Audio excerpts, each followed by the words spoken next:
Mario Rivadulla presenta Teledebate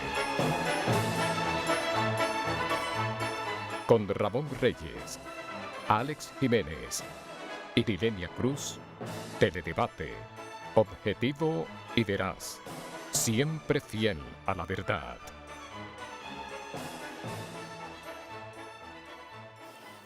Sean todos bienvenidos, estimados amigos, amigas, televidentes, a esta nueva entrega de Teledebate.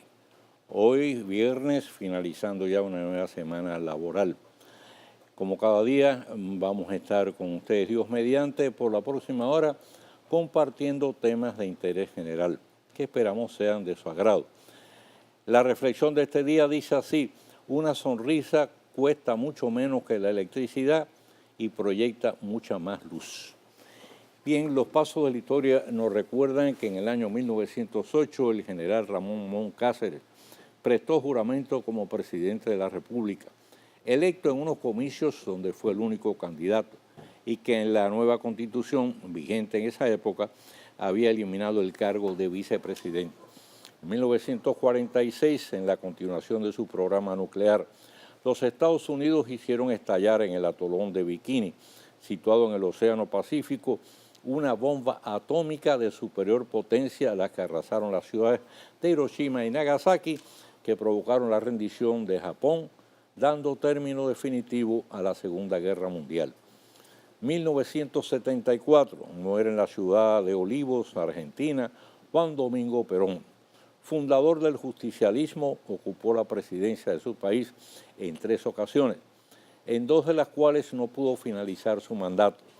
La segunda, derrocado por un golpe militar, y la última, cuando falleció antes de finalizar el mismo.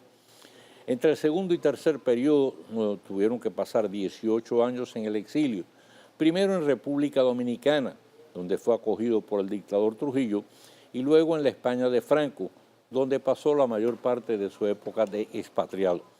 Se le atribuye haber industrializado la Argentina y promovido leyes y beneficios sociales a favor de los sectores más pobres, popularmente identificados como los descamisados. Sus opositores, en cambio, lo acusan de haber ejercido un gobierno autoritario y demagógico. A su historia está íntimamente relacionada la de su primera esposa, Eva Perón, quien se convirtió en una figura de enorme popularidad, víctima de un cáncer a edad todavía temprana. Su existencia cobró vigencia de posteridad, rodeada de un aura de gran romanticismo que fue llevada al cine y la televisión e inspirado la música y letra de una hermosa canción, así como dio lugar a varias obras literarias y biográficas. Bien, pues tenemos, señores, que ayer falleció el almirante retirado Ramón Emilio Jiménez Reyes. Protagonista de una larga trayectoria militar y pública, Milo Jiménez sirvió en importantes posiciones tanto en los gobiernos del doctor Joaquín Balaguer, de quien disfrutaba de la más amplia confianza, como secretario de Estado de las Fuerzas Armadas y canciller de la República, como en el de don Antonio Guzmán, quien al asumir el poder lo ratificó en este último cargo, y posteriormente en el gobierno de Hipólito Mejía, con quien desempeñó las posiciones de presidente del Plan de Renovación Vehicular, conocido como Renove, y del comité organizador de los 14º Juegos Panamericanos. Destaca el hecho de los fuertes lazos de amistad que mantuvo con el extinto José Francisco Peña Gómez. En el plano militar, Milo Jiménez tuvo amplia participación en las acciones contra la frustrada expedición encabezada por el coronel Francisco Alberto Camaño Deñó, en la que éste perdiera la vida, ejecutado después de haber sido capturado. Durante su largo desempeño recibió numerosas condecoraciones, tanto nacionales como extranjeras. Ostentaba también la Orden del Mérito de Duarte Sánchez y Mella, en el grado de gran oficial. Al fallecer, Milo tenía 89 años de edad. Sus restos estarán expuestos a partir de mañana sábado, desde las 9 en el Antemeridiano, en la Blandino de la Lincoln, y sus exequias tendrán lugar el domingo a las 11 de la mañana en el cementerio Puerta del Cielo. Bien, el gobierno impuso la medalla del mérito magisterial a Clara María Cabrera de Olio, Pablo de Jesús Vázquez y Vilma Arsenia García Calderón, galardonados respectivamente con la medalla de oro, de plata y de bronce, los cuales también recibieron un premio en metálico por sus largos y meritorios servicios docentes. Fue un acto que se celebró en Palacio con motivo del Día del Maestro, que estuvo encabezado por el ministro de Educación, doctor Carlos Amarante Baré, por la vicepresidenta de la República, la doctora Margarita Cedeño de Fernández, en ausencia del presidente Danilo Medina, quien tuvo que viajar a Honduras para asistir a la cumbre del SICE y entregar la presidencia pro tempore al nicaragüense Daniel Ortega. La fiscal del Distrito Nacional, Jenny Berenice Reynoso, asegura que existen indicios ciertos de corrupción contra el exdirector ingeniero Miguel Pimentel Caré de la OISOE, pero un expediente relacionado con la quiebra fraudulenta del Banco Peravia. Al exdirector de la Oficina Supervisora de Obras del Estado se le imputa haber incurrido en sobornos para beneficiar a la compañía Unión de Seguros. La fiscal asegura que el ingeniero Pimentel Caré aprovechaba su posición oficial para extorsionar a los directivos del banco a través de una hermana suya y una pareja sentimental, con la finalidad de canalizar las pólizas de seguros del banco a favor de dicha empresa, advirtiendo que en caso de que la procuradora de la PECA no cubra esa parte de la investigación, ella asumiría la responsabilidad de hacerlo. Por otro lado, señores, tenemos que el Procurador General de la República, el doctor Francisco Domínguez Brito, ha despertado un verdadero hormiguero con la revelación de que media docena de congresistas electos en los pasados comicios, tanto al Senado como a la Cámara de Diputados, pudieran estar vinculados a los carteles de la droga y al lavado de activos. Según Domínguez Brito, por razones constitucionales, no puede dar a conocer los nombres de los mismos, pero que se mantendrá ojo vigilante a su desenvolvimiento en el Congreso y sus actividades en general. Ahora bien, caso de comprobarse que estén vinculados a esas actividades con elementos probatorios suficientes para ser juzgados, ¿qué pasaría tomando en cuenta que estarían amparados por la impunidad parlamentaria? ¿Aprobarían sus colegas de hemiciclo y en particular de los partidos que los postularon despojarlos de la misma? No olvidemos lo que ocurrió en su momento con el diputado Radamés García, con acusación comprobada de estar traficando inmigrantes ilegales, y el tiempo que estuvo burlando a la justicia hasta que por fin su caso fue sometido a la Suprema Corte, salió con una leve sanción de 1 año, que no cumplió en su totalidad, y luego se postuló nuevamente y resultó el diputado más votado de su provincia, de La Vega, lo que confirma la vieja sentencia de que cada pueblo tiene el gobierno que merece. Vamos a hacer una pausa y regresamos inmediato.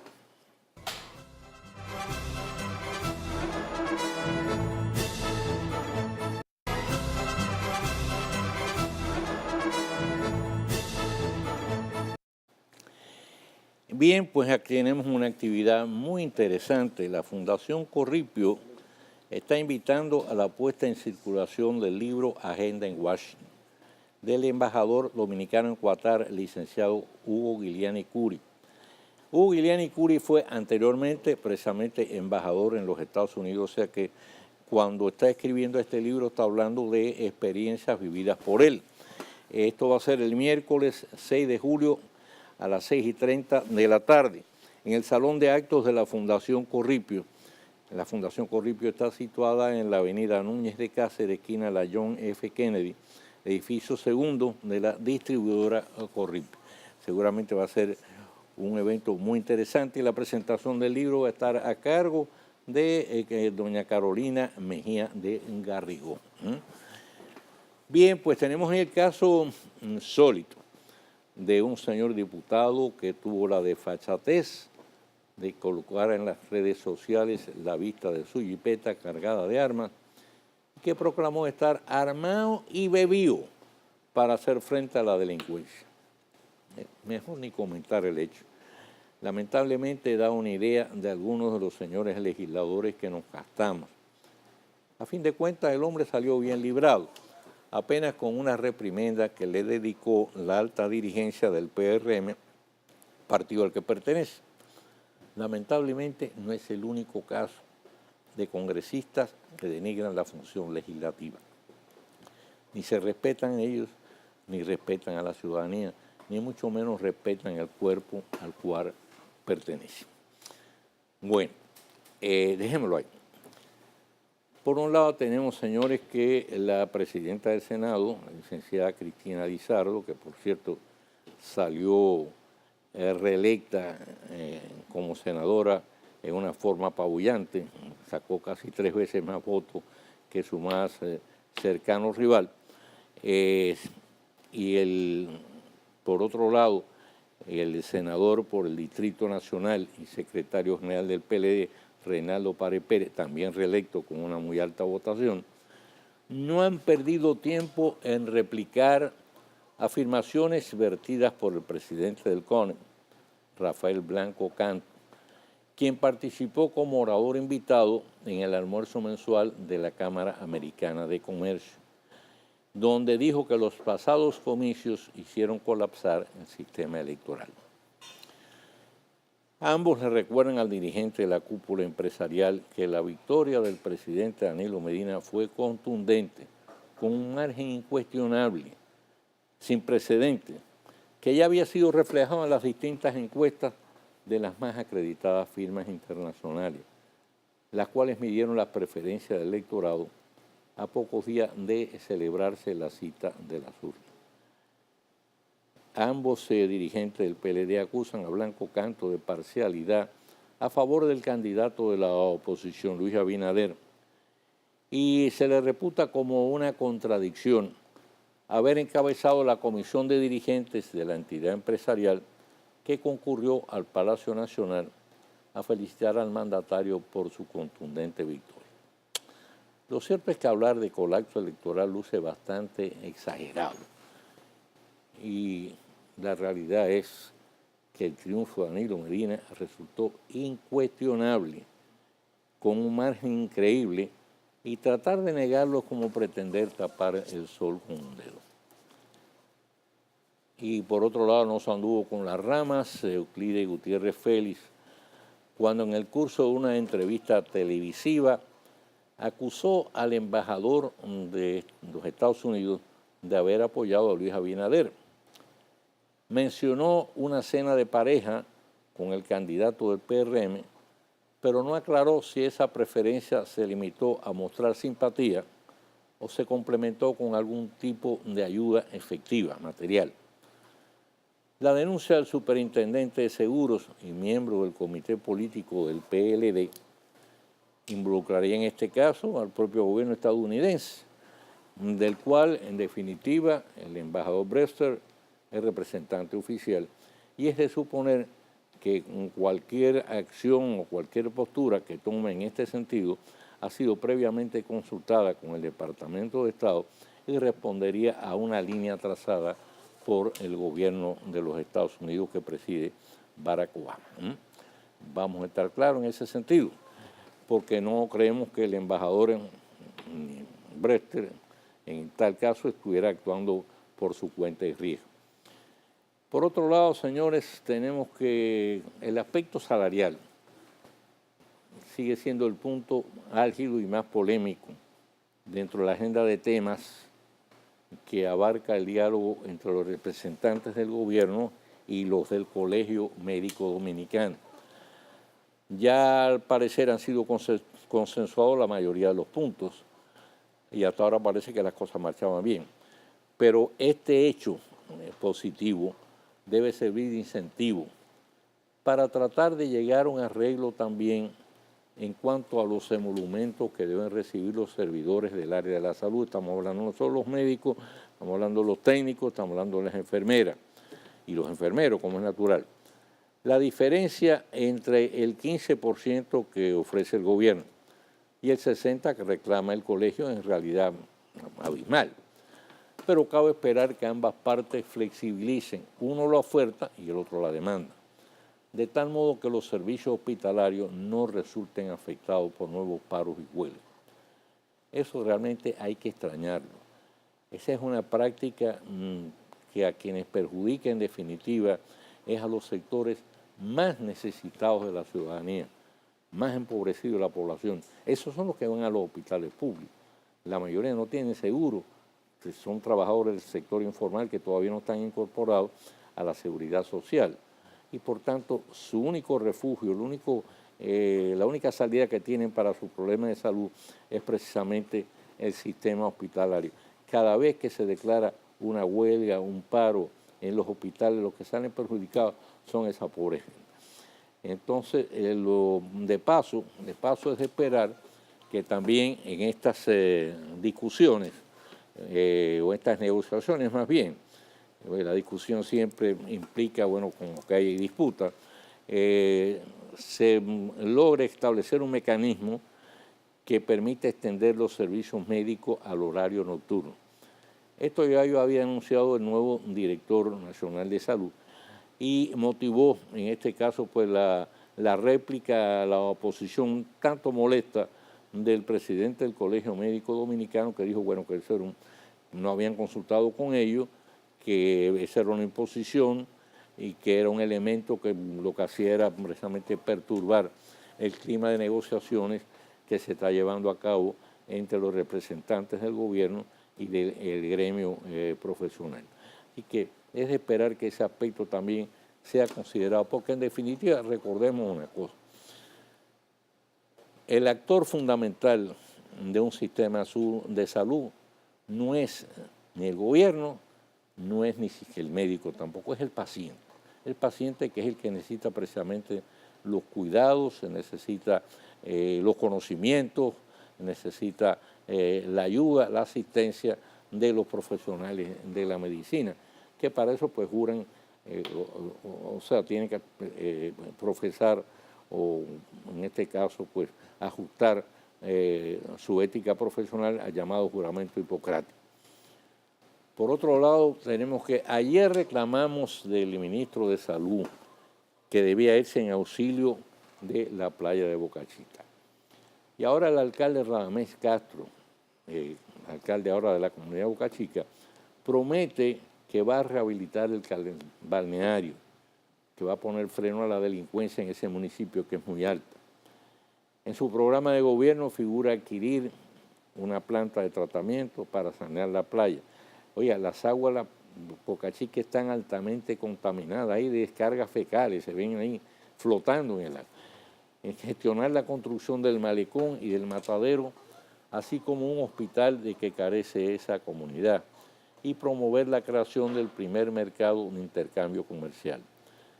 Ahora bien, dadas las limitaciones del presupuesto municipal con que cuenta, va a requerir necesariamente tanto de la ayuda de los hoteleros y comerciantes del área como del gobierno central.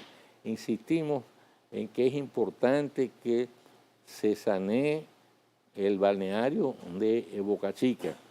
Ese es el primer tramo en todo ese trayecto, todo ese itinerario turístico hacia la región este del país. Es la playa además que está más cercana de la capital y de más fácil acceso a los habitantes de aquí, es decir, a los dominicanos, que no todos tienen dinero para estar pagando pues un fin de semana en un hotel en Bávaro o en cualquier otro sitio de recreación, mientras que ahí tienen a la mano prácticamente la playa Boca Chica, pero en las condiciones que está ahora, señores, bañarse allí es una enfermedad segura. Así que es de esperar que el mismo empeño que puso el ministro de Turismo, un empeño positivo, en lograr rehabilitar la zona de Puerto Plata, que estaba muy deprimida, que fue el primer polo turístico que se desarrolló y cuyo empeño ha sido muy exitoso porque se están viendo los resultados, los están viendo en Puerto Plata, sobre todo ahora que instalaron este puerto de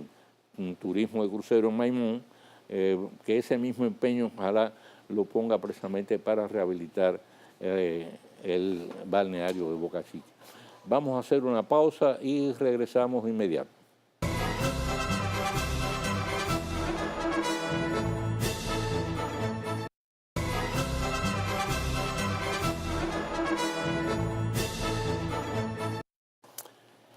Bien, la lucha contra las drogas es un reto permanente y no permite precisamente que las autoridades se tomen un respiro. Ahí la Dirección Nacional de Control de Drogas procedió al decomiso de 324 paquetes de cocaína.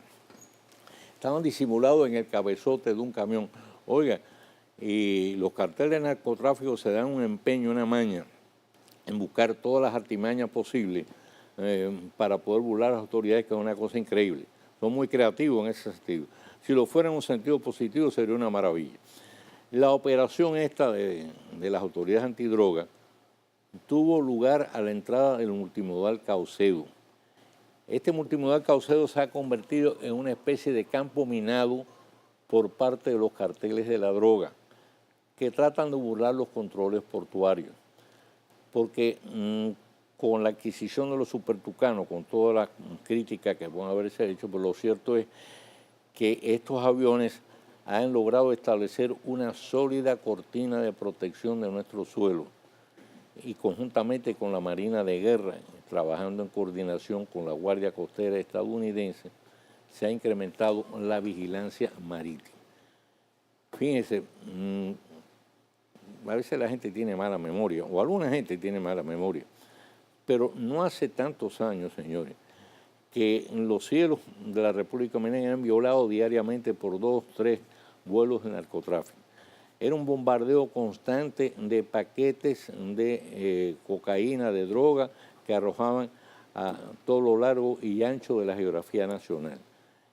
Eso se llevó a cabo de manera impune, porque no había manera de hacerle frente en aquel momento. Entonces fue que ahí se hizo la operación de los tucanos, que ha dado mucho que hablar por asuntos de sobreprecio, pero eso es una cosa, y el trabajo que han estado haciendo los supertucanos y los pilotos dominicanos de la Fuerza Aérea ha sido en cambio extraordinario. Los efectos están ahí. Ni se sabe el tiempo que hace que no cae un solo paquete del cielo en territorio dominicano cargado de droga, y es precisamente por la vigilancia constante que mantiene la Fuerza Aérea Dominicana. Del mismo modo que la Marina de Guerra ha estado haciendo un trabajo muy eficiente también en proteger el litoral marítimo. Son muy contados los casos en que alguna lancha se atreve, del narcotráfico, se atreve a tratar de jugarle cabeza a las autoridades, y en la mayoría de los casos, pues ustedes han visto que han sido apresados. Repetimos que la lucha contra el narcotráfico es permanente y ha estado arrojando resultados positivos con la ocupación de importantes alijos de droga. Mientras sigue el debate entre los que plantean que debiera legalizarse la droga, alegando que de esa forma se eliminaría el tráfico y todo lo que trae aparejado de violencia por parte de los carteles, y los que se oponen, porque dicen que con esa medida se estaría abriendo el mercado, estimulando la adicción y el consumo, aparte de los complejos mecanismos de control que exigiría. Por otro lado, tenemos que, estas palabras no son nuestras, pero después decimos de quién son. Dice, lo que persiguen los artistas es tratar de hacer lo que atrae a la gente, lo que vende, y son capaces de hacer o decir cualquier cosa. Es una especie de prostitución, porque ya tú no tienes un valor cultural detrás de ti que te impulsa a trabajar con calidad, sino que estás pensando en que la producción se venda. Eso puede traer degeneración. Ya cualquiera se tranca en una habitación con una computadora y crea que hace música, pero no es tan simple. Así cualquiera no va a hacer una música bien hecha. La opinión no es nuestra, porque nosotros somos profanos en la materia, pero son palabras nada menos que del maestro Rafael Solano, el autor de ese hermoso himno que es Por Amor, al analizar cómo el interés económico está primando por encima de la calidad artística al momento de componer música. Así que más claro no canta un gallo. Y tenemos que el Banco Popular Dominicano sigue sumando galardones a su notable trayectoria en el campo financiero, donde es uno de los principales pilares. La revista acreditada de Banco incluye de nuevo al Banco Popular entre los 1000 mejores bancos del mundo. Ya lo había hecho anteriormente, pero en esa ocasión, o mejor dicho, en esta ocasión con un mucho mejor posicionamiento en el ranking, porque la primera vez lo colocó en el puesto 907 y ahora lo bajó al 858. O sea que es un avance de 49 posiciones. Y sin dudas es una gran distinción, no solo para esa prestigiosa institución bancaria que además realiza una extraordinaria labor de carácter social en el área cultural, en el aspecto de la conservación del medio ambiente y otras áreas de vital interés, sino para el sistema financiero nacional, más tomando en cuenta que en el mundo existen cientos de miles de entidades bancarias, ¿eh? No estamos hablando de 2.000, 3.000, sino estamos hablando de cientos de miles de entidades bancarias que existen en el mundo. Y entonces tenemos que el Banco Popular figura en el puesto 848 de entre todas, o sea, y entre los 1.000 mejores bancos mejor administrados, con mayor índice de solvencia, con mayor confiabilidad, con mayor niveles de progreso, de modernización constante, de nuevos planes. Así que es un logro extraordinario para el Banco Popular Dominicano, que, repito, debe ser motivo de orgullo para toda la comunidad financiera nacional. Tenemos que, según la información divulgada en la prensa escrita de hoy, al amparo del acuerdo comercial con los Estados Unidos y Centroamérica, el sector agrícola y agroindustrial, es lo que le llaman el DR-CAFTA, ¿eh?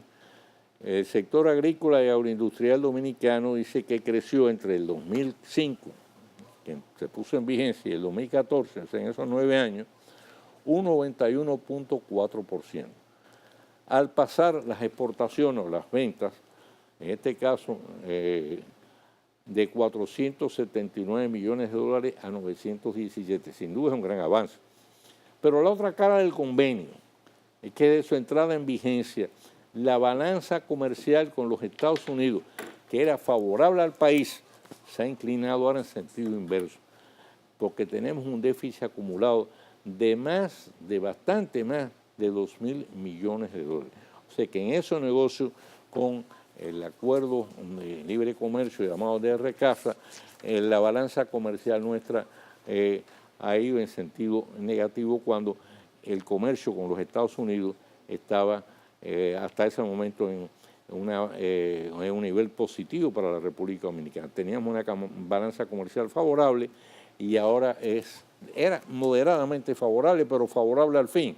Ahora, lamentablemente, es significativamente negativa. Vamos a hacer una pausa para cumplir compromisos comerciales y retornamos.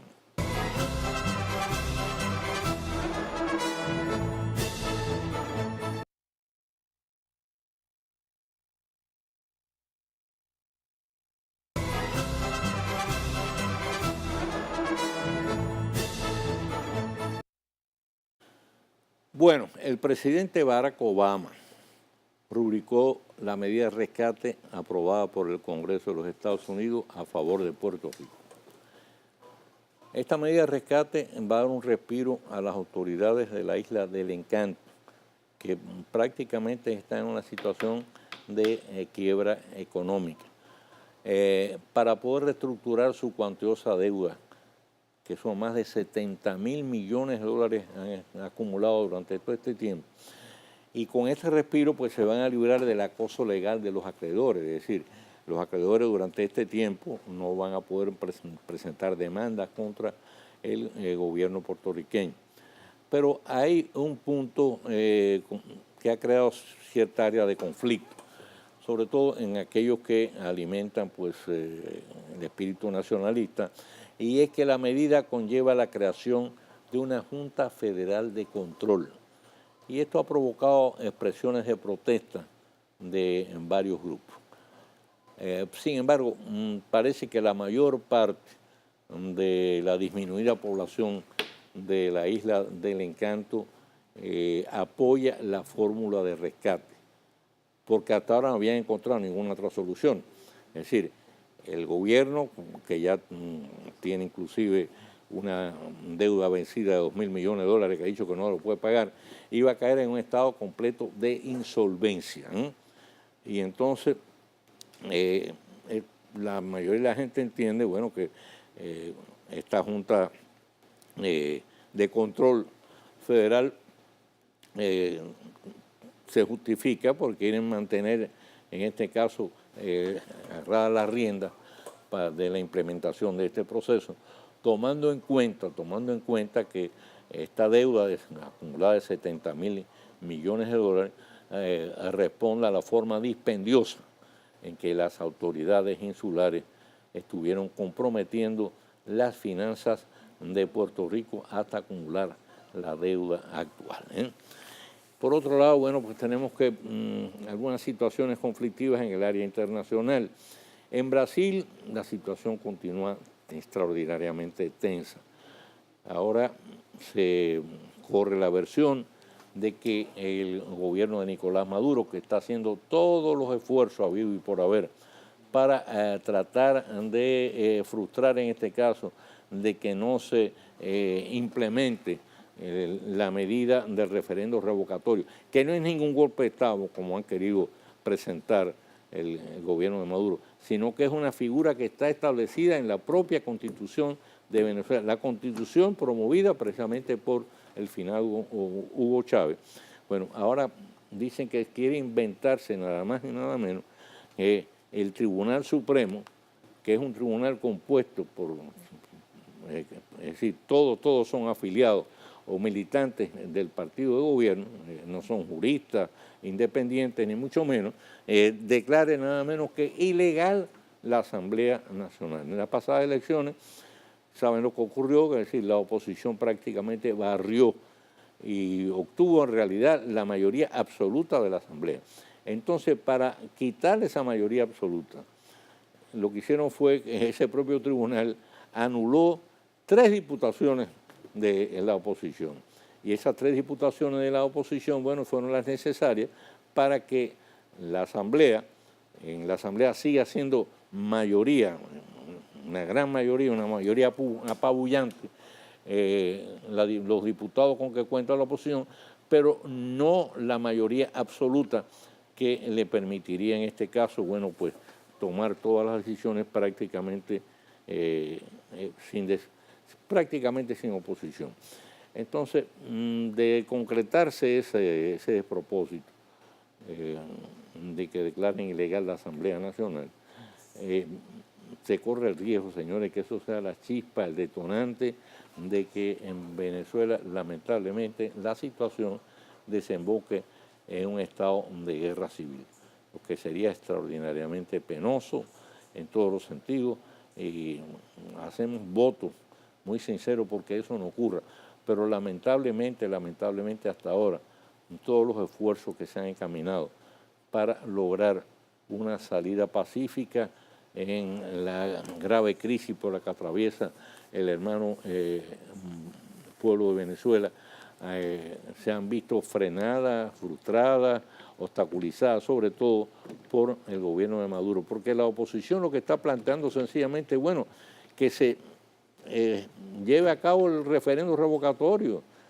que para eso ellos recogieron las firmas suficientes que establecía, requiere la propia Constitución. Es más, recogieron 4 veces o 6 veces más la cantidad de firmas que requiere la Constitución. Y pese a todo eso, bueno, han estado obstaculizando la realización de ese referendo revocatorio porque aparentemente Maduro, que sabe la grave situación crítica que tiene, le está huyendo a esa consulta popular como el diablo a la cruz. Y en España tenemos una situación también muy especial. La vez pasada hubo elecciones, como consecuencia de esas elecciones un régimen parlamentario, necesita alrededor de 187 votos para poder integrar un gobierno, pero la votación estuvo muy fragmentada. El Partido Popular, que es el que está en el gobierno, obtuvo la mayoría de las diputaciones, pero no la cantidad suficiente para integrar gobierno. Entonces, cuando ocurrieron las pasadas elecciones, todos los esfuerzos que se hicieron para lograr una alianza en ese sentido, eh, se vieron frustradas. El resultado fue que hubo que ir nuevamente a elecciones. Y en estas nuevas elecciones el Partido Popular salió mejor librado todavía, porque ganó como 15 curules, pero todavía no tiene la cantidad suficiente de diputados para poder integrar gobierno. Necesita, en este caso, hacer una alianza con cualquiera de los otros tres partidos que, mejor dicho, con el último no, porque el último es Ciudadanos, sacó muy pocos curules. Tendría que ser o con el Partido Socialista Obrero Español, que en esta ocasión ha ido perdiendo fuerza, pero tiene la cantidad de diputados suficientes que si salía con el Partido Popular le permitiría integrar gobierno, o con Podemos, que es una organización de corriente marxista, y lógicamente es muy difícil, prácticamente imposible que se pueda llegar a un entendido, una alianza para integrar gobierno con el Partido Popular, que es un partido de carácter netamente conservador. Vamos a ver cómo resuelven esa situación, porque si no España va a seguir nuevamente sin gobierno. Vamos a hacer la pausa. Cuando regresemos volvemos con el tiro rápido de ellos.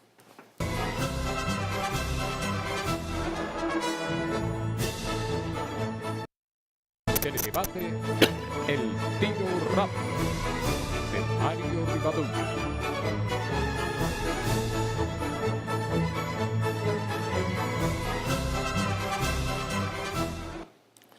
La revelación del Procurador General de la República de que al menos 6 aspirantes al Senado y la Cámara que resultaron electos en los comicios del pasado 15 de mayo estarían vinculados al narcotráfico y al lavado de activos no puede resultar más preocupante. En todo caso, es una guerra avisada. De esta ya se había tenido un adelanto por boca del procurador Germán Villalona Miranda, quien tiene a su cargo la ocupación, el decomiso de los bienes de elementos condenados por esos mismos delitos, cuando en las últimas semanas de la campaña electoral advirtió que las autoridades se mantenían al acecho sobre unos 20 o más aspirantes que figuraban en las boletas de los distintos partidos, los cuales estarían vinculados a esas actividades criminales. En esa ocasión se afirmó que por mandato de la Constitución no era posible hacer públicos los nombres de los supuestamente sometidos a vigilancia, ni menos aún prohibirles que se presentasen como candidatos, pero que los partidos postulantes sabían perfectamente de quiénes se trataba y sus posibles turbios antecedentes. Es el mismo alegato que ahora emplea el doctor Francisco Domínguez Brito para justificar el hecho de no poder revelar los nombres de los involucrados, ni tampoco impedirles tomar posesión de sus curules. En cambio, afirmó que las autoridades continuarán sus investigaciones y mantendrán ojo vigilante sobre sus actuaciones, tanto dentro como fuera del hemiciclo. Se trata, repetimos, de una guerra avisada, aunque falta por ver si mata soldado como reza la frase. La posible penetración en el ejercicio político y por extensión y a través de esa vía, en el desempeño de posiciones públicas, de dineros sucios o de elementos vinculados a actividades ilícitas, tales el narcotráfico, el crimen organizado, la corrupción, lavado de activos, ha sido objeto de numerosas alertas en reiteradas ocasiones y por diferentes vías. En el proyecto de ley electoral sometido hace tiempo a conocimiento de las cámaras legislativas por la Junta Central Electoral, conjuntamente con el de ley de partidos, se establecía el mecanismo legal mediante el cual el organismo podía acceder al origen de los fondos recibidos por los diferentes partidos políticos. Al momento presente, esa facultad solo rige para reclamar el destino que dan los partidos a los recursos que reciben del presupuesto nacional. Y por otro lado, bueno, pues tenemos que con el precepto legal introducido en el proyecto que comentamos, ¿qué es lo que se busca? Pues precisamente crear el marco legal que permita a la Junta impedir la posible contaminación del proceso con la presencia de fondos de procedencia turbia, que de esa forma, mediante el apoyo prestado a determinados candidatos y agrupaciones que obtuvieran curules y cuotas de poder, dispondrían de espacios de influencia en las cámaras legislativas. Nadie pregunte ni se pregunte cuál ha sido el destino de ambos proyectos. Seguro más que probable que deben estar dormitando un largo sueño en el escritorio de algún legislador. Veremos ahora que en el Congreso se han puesto las pilas para aprobar una serie de proyectos que llevan largo tiempo de espera, si estos dos que comentamos despiertan de su largo letargo y son tomados al menos como base para aprobar una ley de partidos y una ley electoral que respondan al propósito fundamental de democratizar, sanear y elevar la calidad del ejercicio político y la función legislativa. Pero que cual que sea el que aprueben de los varios que hay presentados, que incluya el necesario mecanismo que permita poner freno efectivo a la introducción de recursos y elementos vinculados a actividades delictivas, principalmente crímenes mayores. A todos los amigos televidentes, pues les deseamos que tengan un feliz resto de semana. Reciban todas las bendiciones. El próximo lunes, Dios mediante, volveremos a estar con ustedes con una nueva entrega de Teledebate. Recuerden no moverse de frente a sus televisores para que puedan seguir disfrutando de la programación de este Canal 23.